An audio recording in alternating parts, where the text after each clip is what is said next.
All right, it is second period on Tuesday, and this is going to be a quick update on our situation.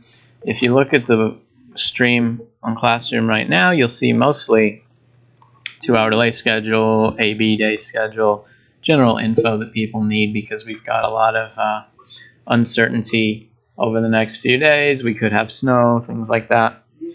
But I'm going to stick to the general plan. Every Wednesday or Thursday, I'm going to do a live video. Even if we have snow, okay? So even if we have snow tomorrow, I'll do live videos for my A day. Even if we have snow Thursday, I'll do live videos for B. Maybe I'll do it through my phone or something. I don't know. We'll see how it goes. But for this class, I have pretty much checked everybody's project once. It doesn't mean it's graded. It just means that I looked at it and put a few comments, and I'll continue to do some of those today. Let's take a quick look at the final step. Okay, so the final step, called assessment on here, has criteria that are basically just each previous step. Okay, did you get the template to load up, get your code, display it according to your design, etc.? Does it stick with the theme? Like, I'm going to ask a certain question, I'm going to answer a certain question, I'm going to tell a certain story. Personality, does it have some kind of clear character? And it doesn't have to be any like well written Oscar winning script, but just a feeling of talking to one thing. If it has a joke in one line and then a very robotic error message in the next, then we might want to adjust one of those. Then just, does the content work? Can I open it up, see what it's about, interact 1 or 2 steps, and go from there? For most people, the number one thing that I've been commenting has been the beginning. Like when you first load it up and it brings up a message, a lot of them will just say like hello, and then the user will say hello, and then it'll say okay, thanks, and we never get to see all the cool stuff that you put in there. So make sure that if you have a bot that can do something, that we know what it can do. If it's gonna tell us about video games, then it should say right at the beginning, hi, I'm a bot that's going to tell you about video games. What do you want to know? And then we'll know what to say, and then you'll know what we're going to say because you've pushed us in that direction.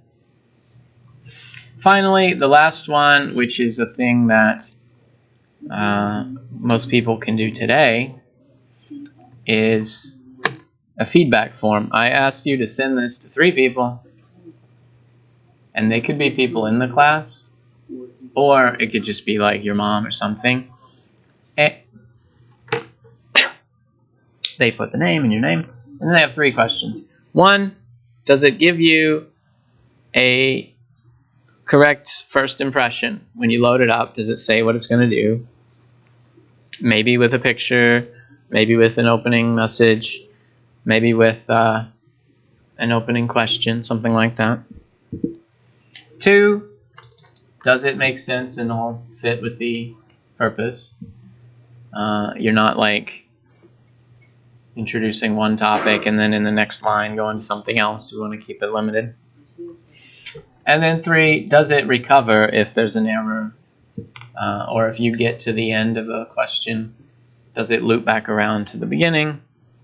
If you remember when we did those flowcharts a while ago, one thing that's really helpful is to have them go to a certain branch and then loop back around so that we can try again if it's not done, or go in a different way if we have another question. And one thing that I've been recommending to people in the feedback is to say like, hey, what if you give us an answer and then say, do you have another question, or can I help you with something else? And so give that little boost to bring us in a new loop. And that's it. When you send this to somebody, you're not giving them a huge assignment to work for hours. You're just getting a few minutes. And if you've done that, great. If you want to get some people in the class right now, that's great. If you want to post your thing as a link under this current post, I'm going to say video for today, and then I'll put the link, and then I'll say, and if you still need the feedback step. It's hard to type and talk at the same time. It's hard to do even one. And if you still need the feedback step, you can post your link here and get some nice people to check it out. That is a good possibility. That's it for today. I don't want to make this video too long, but like I said, next class, Thursday, I'm going to do a live lesson, and I'll post the link ahead of time, etc., introducing the next project, which is another chatbot, but with a group. So you'll have more people, you'll have the experience of everybody having done the first one, and so you'll make one that has a nice, more full experience where you can get the code working, you can get the design working, you can get the theme a little better, and at the end you'll have something really nice that you can present and say, hey, here's a working, sensible, presentable chatbot. Thanks.